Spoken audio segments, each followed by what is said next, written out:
Hi, this is Kimberly. This started out as just a brief opening to the next in the Rap It the Hell Up series of My Daddy is a Goddamn Liar Pants Weirdo. But I sat down to do this. I started with some random rambling, and then it spiked with a bit of oral diarrhea. And the next thing I knew, it was just oozing all over the fucking place. This whole global virus panic thing has me feeling all which ways, from all directions, all over the shop, all over the house, throughout the house, all over the house, around the house, all that bullshit. First I thought, oh my, this is going to be huge, and then I thought, this is nothing much, they're just kinda overblowing it. And then a test of the emergency broadcast system came on our television, and I nearly fell out of my chair like that lion Dr. Sperry did at the Rosenbaum trial a few months back. My husband and I just stopped talking and looked at each other with great big round scared eyes. He's not looked at me in my eyes like that in a very long time. I felt all giddy and shit, like a schoolgirl. Coronavirus has my hands chapped, dry, burning, and raw from washing them. Thank God I'm not OCD. They'd be down to the bone by now. And then, everywhere you go, you're offered up hand sanitizer for your torn up hands that, just makes you scream in terror through all the chapped and bits of skin that are left on your hands, and you feel obligated to partake in the hand sanitizer because everybody will look at you in disgust and disdain and indignation if you don't. I've been pondering these social distancing guidelines that are strongly urged. I've determined that Chris Watts is invading my social distancing space. I think he should be sent to a remote area of Alaska, or North Korea would be fine too. Antarctica for the best. We've acquired some house guests recently. They are all monopolizing my time and shit, so if this pisses you off, it's my granddaughter's fault. But they are so damn adorable, I think you'll be okay with it. But report your grievances to them. However, every day's been the same. I'm tired of the wearisome games we play. Once we did all the jigsaw puzzles and shit, I do this thing where I try to clean the house and pick up after them, but it's just as pointless as brushing your teeth while eating a mouthful of candy. I'm trying to cook a little bit more than I have been in the past several months, couple of years, whatever. Making buttered toast is more than I've been doing in the kitchen, let's put it that way. My big thing for myself recently has been fruit and yogurt. Sounds healthy, right? Then I dump up a half a box of cereal on it. Not the Captain Crunch, but still. Ends up being not so healthy. Shanann was quite impressive with her culinary arts. Not only could she whip up a delicious meal in her kitchen, but she also ran her direct sales business from her kitchen counter. But she would also switch over to vixen mode and satisfy her husband's sexual needs in the pantry after successfully distracting her two young daughters with appropriate children's television programming and plying them with marshmallows. I don't do that sort of wild antics in the kitchen anymore. Hell, I didn't even know we needed a new kitchen appliance until my husband started complaining that he couldn't prepare his nightly frozen pizza. When he finally quit blathering on, I said, "What is this oven thing that you speak of?" Well, he explained it, and it's been several months now since we've got that new cooking stove oven contraption thing. And then I forgot about it because I never used it. He showed me last night how to work it finally. So now I am pretending that I never stopped cooking. I quickly looked up the food pyramid thingy to make sure my granddaughters get a healthy and balanced meal, and I discovered it has changed. When the hell did they do that? It had since been changed from the last time I looked at it from the food pyramid to my pyramid food guidance system, and then simplified to my plate. All I know is if they stopped putting crap in my Death by Chocolate ice cream and Twizzlers, I probably wouldn't be overweight. Next, I blew off the dust and cobwebs from my pots and pans, and I've tried to pass myself off as cooking and preparing food by combining, mixing, and heating ingredients. I was shocked to find out that now when you say cooking, some people in the younger generation have coined that phrase to mean that one is describing the act of making methamphetamines. Well, I've watched Breaking Bad. I know you can make your house blow the fuck up by doing that shit. You should buy a used RV to cook drugs and make sure to wear an astronaut suit. But that's the last thing I need. Once school starts back after they've tamed this coronavirus pandemic, that's all I need is to get a phone call and find out that my innocent little granddaughter's telling their classmates that Granny was cooking. I'm doing that cooking where you open a box of macaroni and cheese and pour hot water over a cup of noodles and opening up packets of flavored oatmeal and pouring hot water on that. The kind with the dinosaur eggs. We eat healthy and shit here. There's like 3 kernels of dehydrated corn and a couple of dried up peas in the noodles. Even though the kids picked them out, I'm sure they got some of the nutrition soaked up in that high sodium rehydrated noodles. The modern conveniences that have been installed in our house make me feel like I'm living my lifelong dream of being in the Jetsons. I used to always question myself of how to know when the food is done. Human reaction is the best gauge. So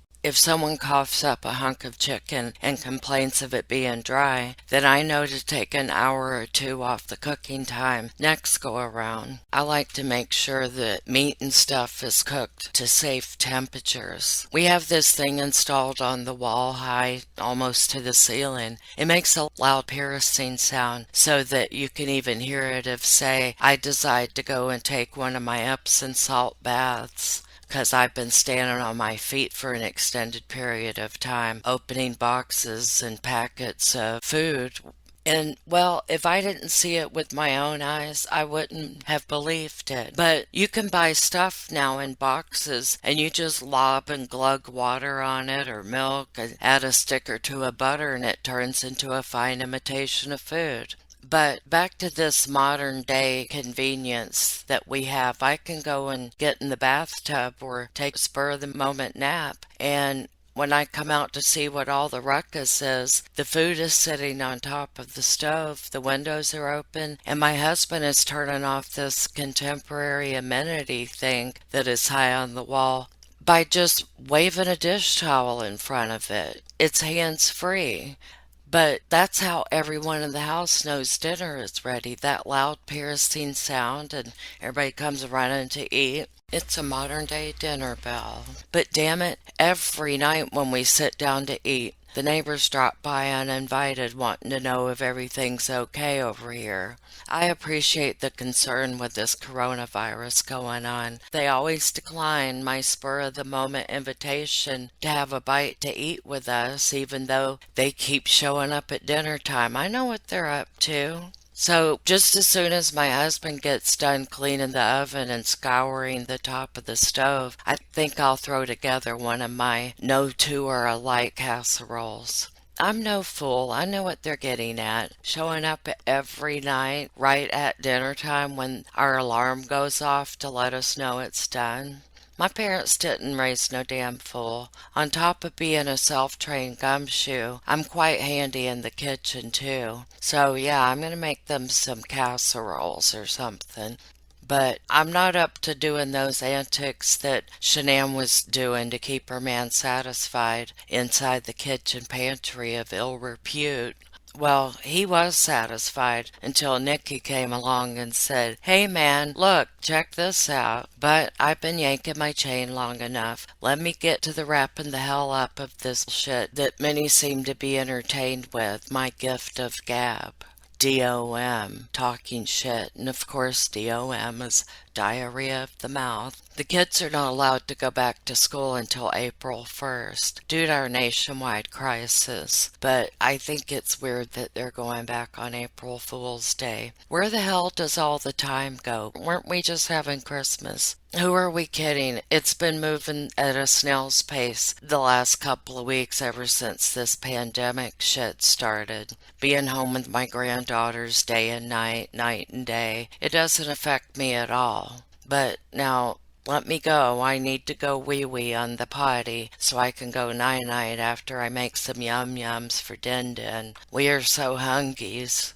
Wave bye-bye. Bye-bye. Bye bye. No, having my granddaughters here full time has not affected me at all. Y'all are the best. You keep me humble. And I'm sorry I went on and on bragging about what a good cook I am and boasting of my culinary achievements. That was a little rude of me. Except for that time I heated a boiled egg in the microwave. And mind you, microwaves had only just become a staple in the modern day home. So this wasn't like last week or anything. As a matter of fact, I remember I was 16. I peeled an egg, nuked it on high for about 5 minutes, and when I took it out, it was a damn rubber ball. And I was going to make an egg salad sandwich. It was an egg that had already been boiled, and I took it out of the refrigerator and I wanted to heat it and chop it up with some butter and salt and pepper and put it on toast. It's really yum-yums. As I said, it was like one of those super bouncy balls that one used to get out of one of those gumball machines. Well, it wouldn't budge when I tried to slice it in half, so I took a very sharp pointed knife. Might have even been an ice pick, but you can see where this is going. Well, I couldn't even pierce the goddamn thing. Finally I did. That goddamn shit exploded. I mean, God bless America, that shit exploded. And it was hot. I literally had egg on my face and second-degree burns. And my mom started laughing at me, and it pissed me off to high heaven. She had to tell everyone about this incident. Neighbors, family, my friends, when they would come over. And every time she told the story, it got more elaborate, and she just was uncontrollably laughing hysterically. And she was like, she had just come downstairs after her daily transformation, where she'd go up and shower and put on her makeup and do her hair.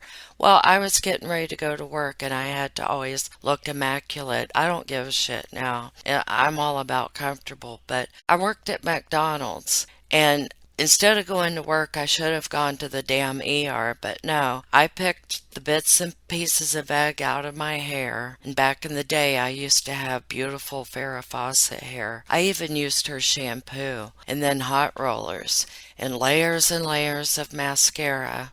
And so after this shit of the egg literally blowing up in my face, I had to go fix my makeup, my hair, my pride, my hurt feelings, my embarrassment. And every time my mother brought up the goddamn shit, I got pissed.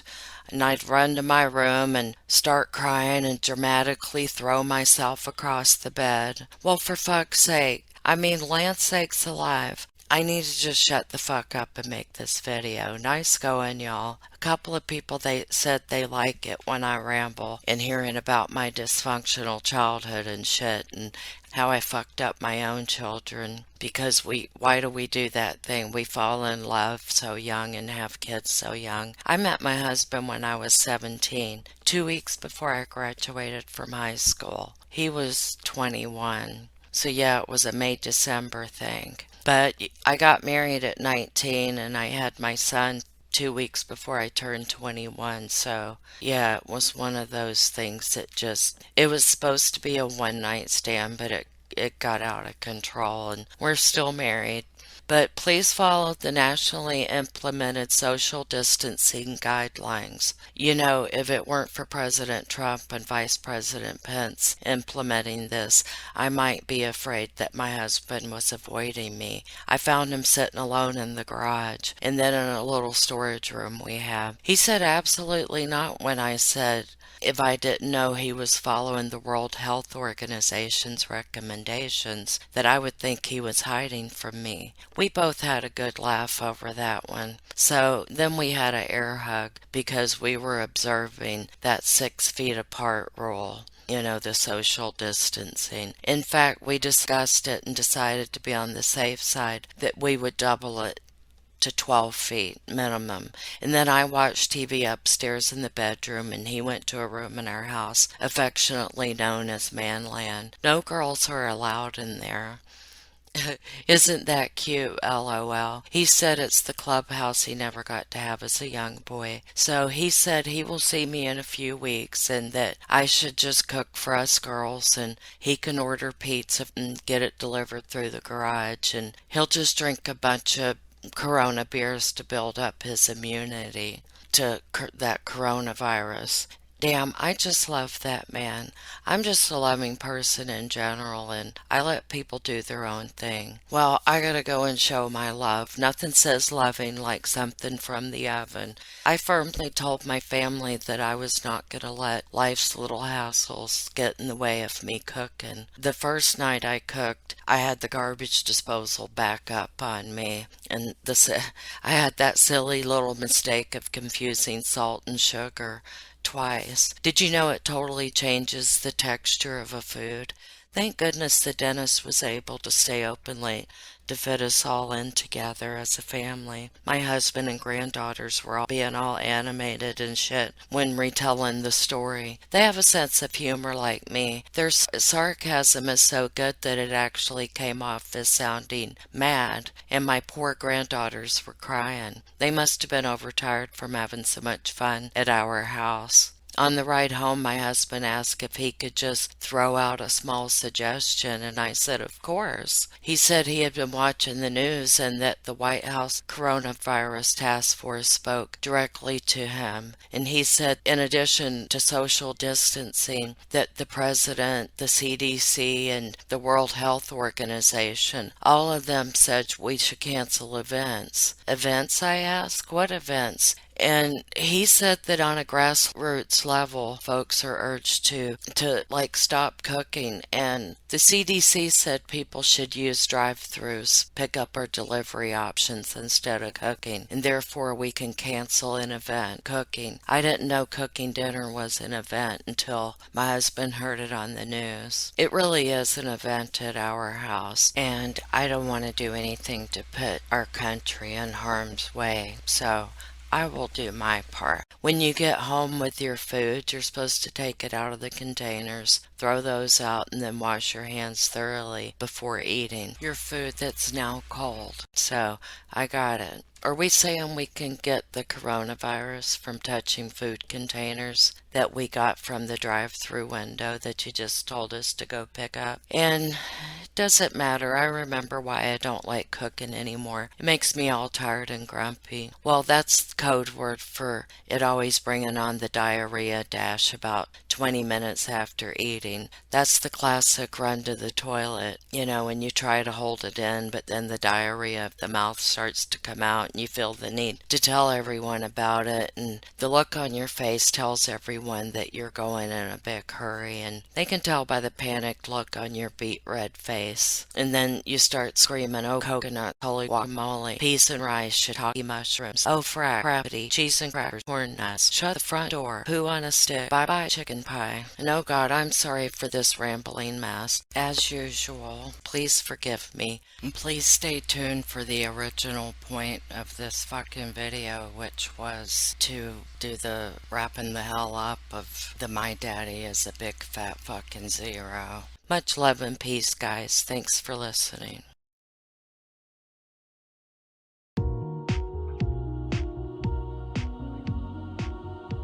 Hi, this is Kimberly.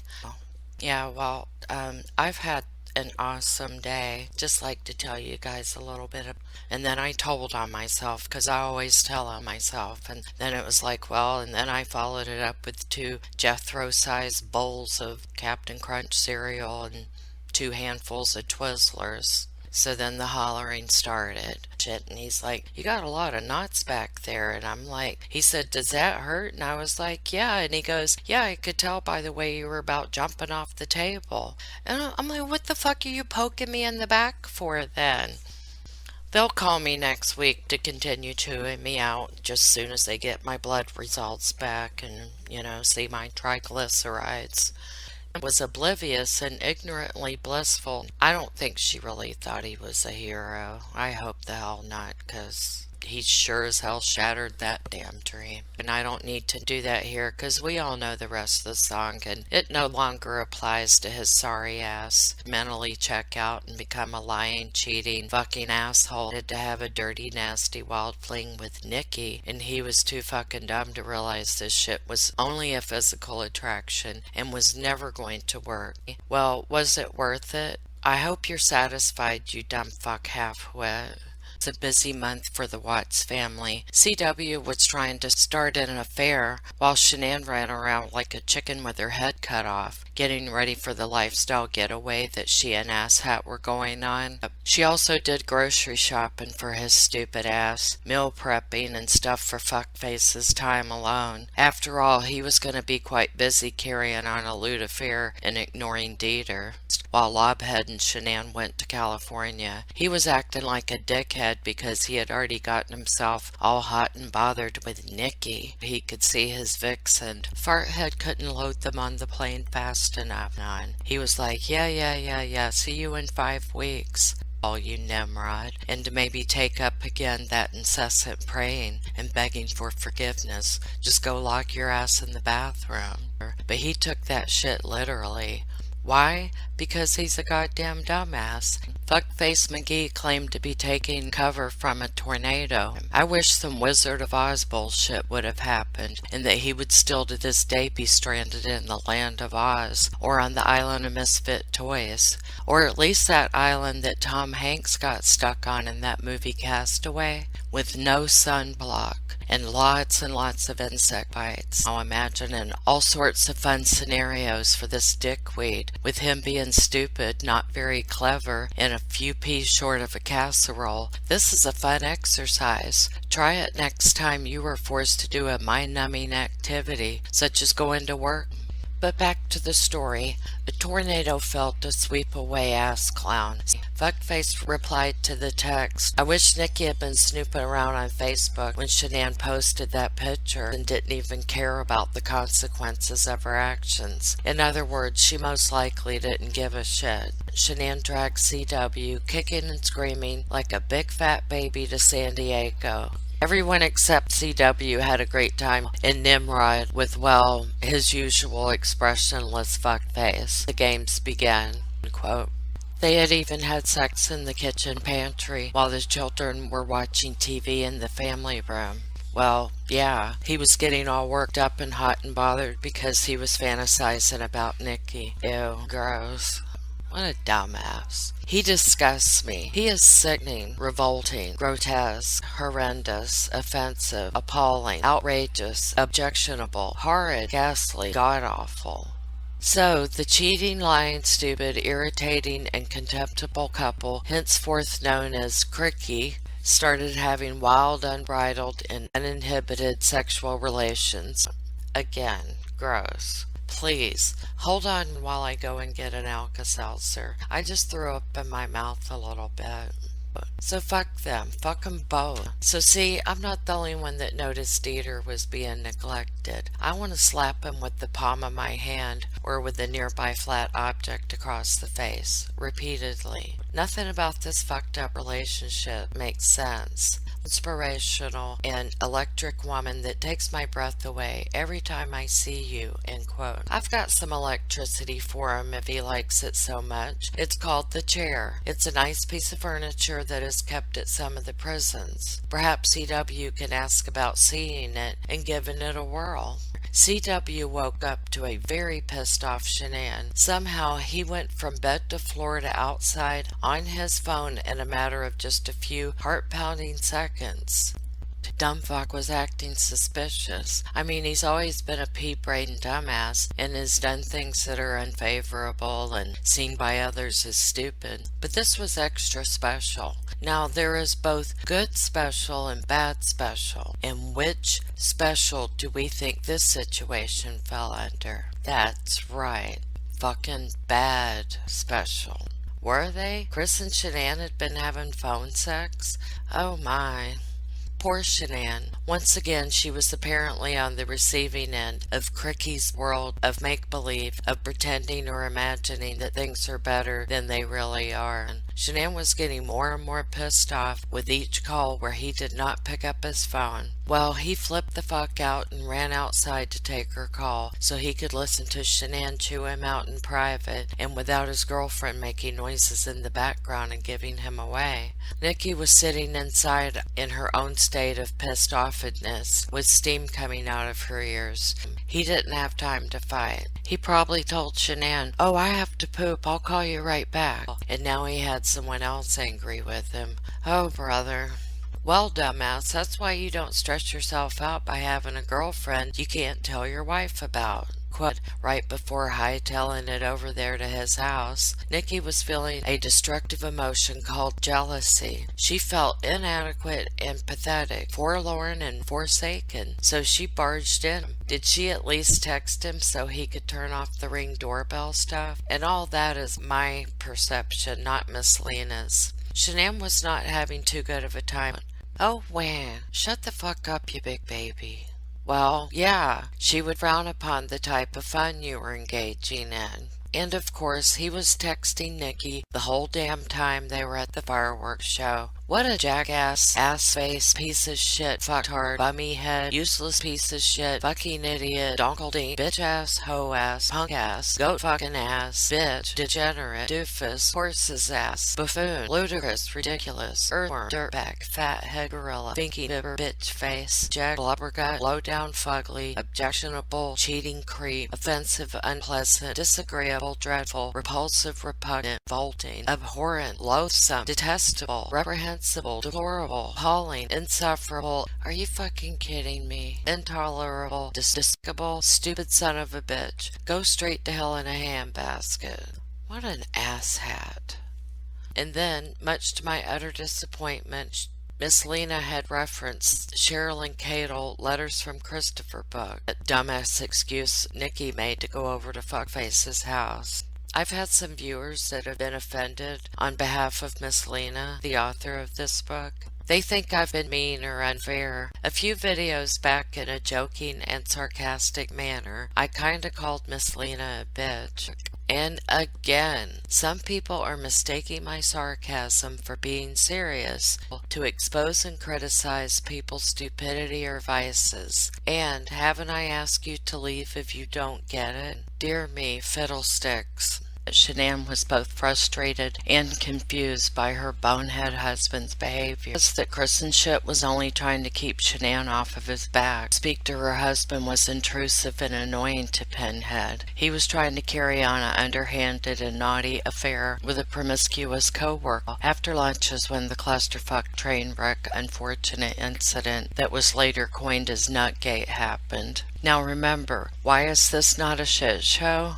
Exactly, because shit shows are not recognized until after the fact, usually the next day. Now in this instance, even the children all recognized this as a clusterfuck as they took shelter behind the curtains until they were told they were leaving. All of the children had to leave immediately following the clusterfuck, with their designated adult who had been engaging in a rather loud and boisterous debate. Shanann left with Bella and Cece, Cindy with Jamie's children. It was best for everyone concerned to get out of Dodge, meaning to leave immediately with marked urgency and to evacuate or scram from a bad or dangerous situation. So, let's talk about Nutgate.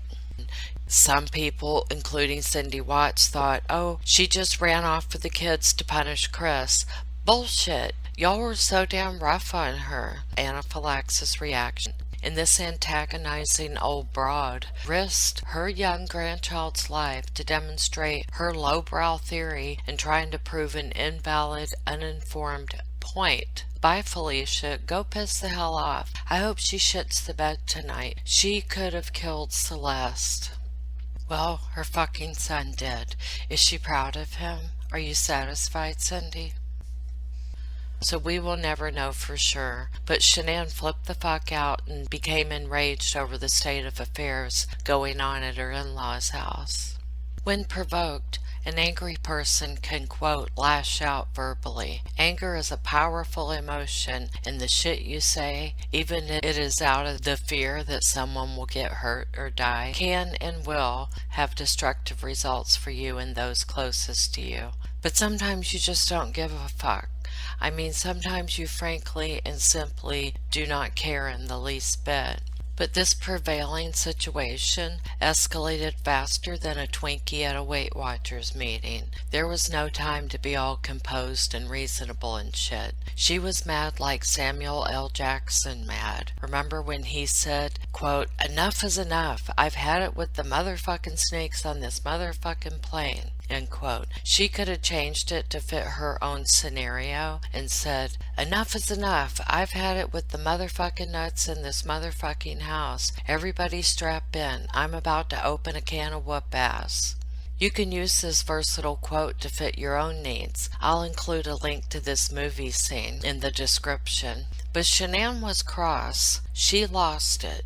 Snapped. Got blackout angry and lost her shit. All of these emotional states of being are officially recognized states of hostility or impending war between two or more belligerents.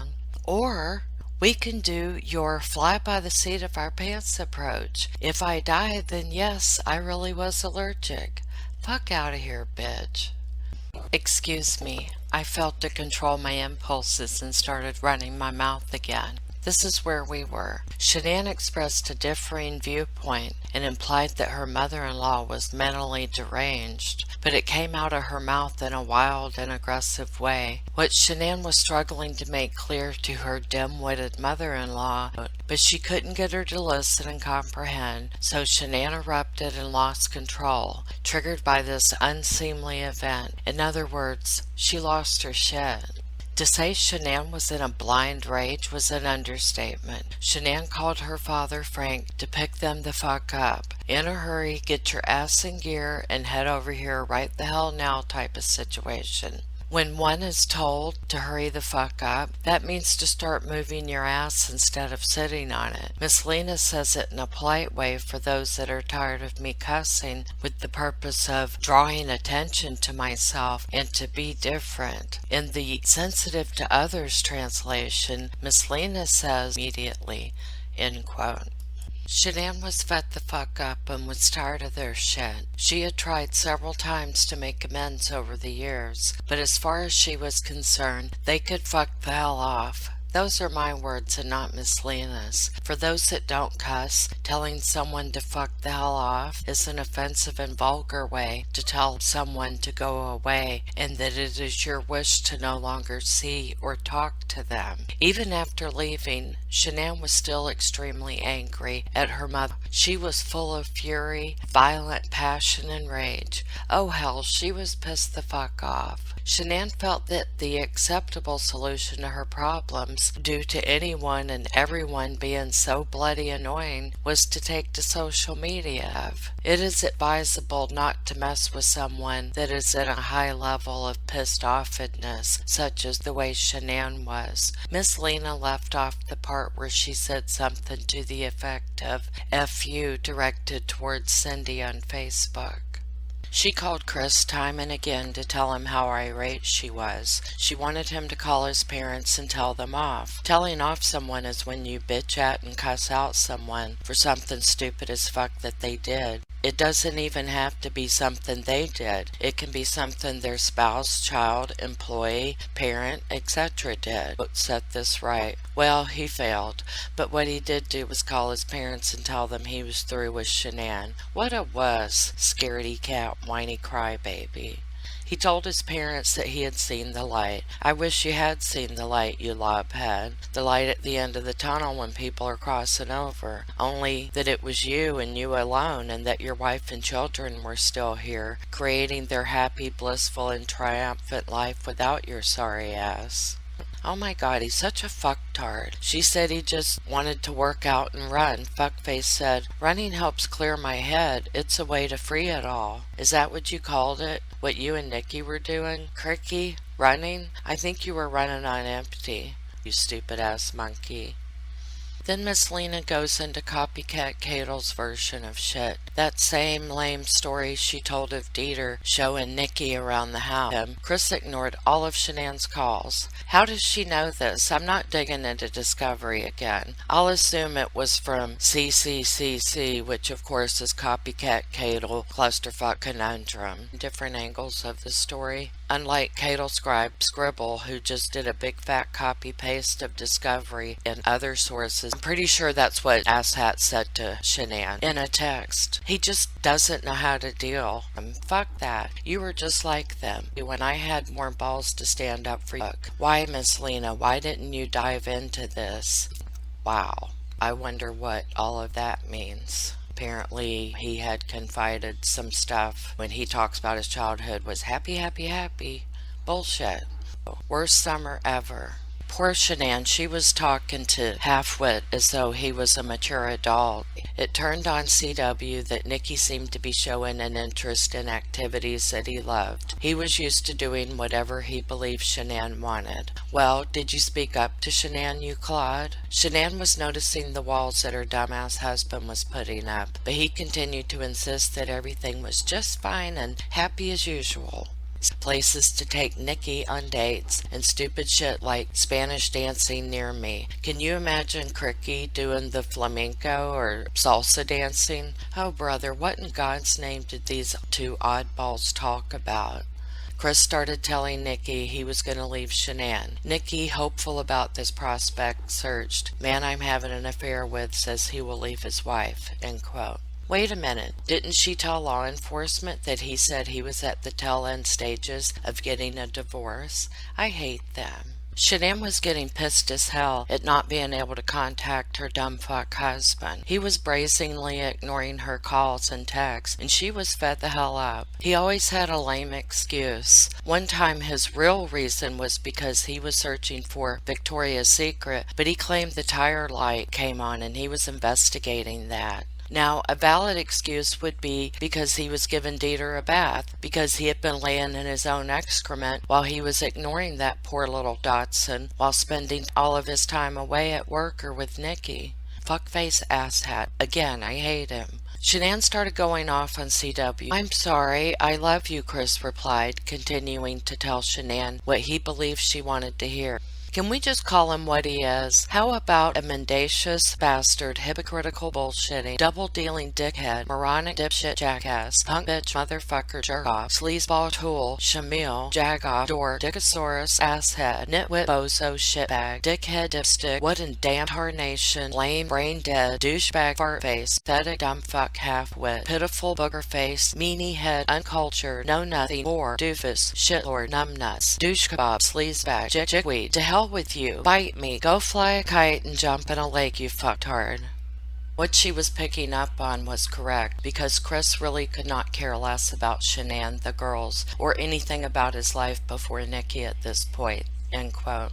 I am so excited that she is giving her opinion now and sharing her interpretation of what was going on. It's so much better than just reading the dry discovery. The next day, Chris was trying to figure out what love is and what it feels like by conducting internet searches. This is kinda actually sad and very pathetic. I hope to God she didn't think she was being sexy, or maybe they were doing some nasty role play and schoolgirl bullshit. I'm not gonna include that damn voicemail. It gives me the creeps. It literally makes my skin crawl. When Cricky went to the Great Sand Dunes National Park in Colorado, Nikki showed Ass Clown how to set up a tent and make a fire. She was playing the dominant role just as Shanann would do. Again, this is my own insightful observation. I'm pretty smart and shit sometimes.